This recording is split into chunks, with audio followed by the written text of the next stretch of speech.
ოზურგეთის საოლქო საარჩევნო კომისიის თავმჯდომარემ და წარმომადგენლებმა ჭადრების ბაღში გასვლითი შეხვედრა გამართა.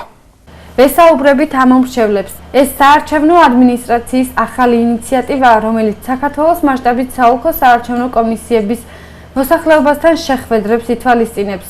ოზურგეთის საოლქო საარჩევნო კომისიის თავმჯდომარემ და თანამშრომლებმა ჭადრების ბაღში გამართეს შეხვედრა. მოქალაქეებს ინფორმაცია მიაწოდეს 2017 წლის თვითმმართველობის არჩევნების და საარჩევნო ადმინისტრაციის შესახებ.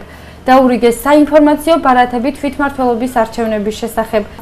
ესაუბრნენ საკუთარ საარჩევნო უფლებებზე და მოისმინეს მოქალაქეების მოსაზრებები.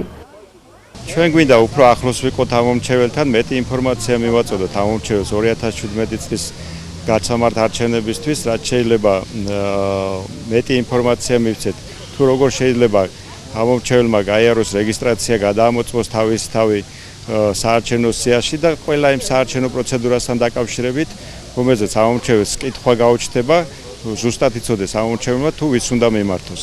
ჩვენი დღევანდელი აქცია ყოველივე ამას ემსახურება.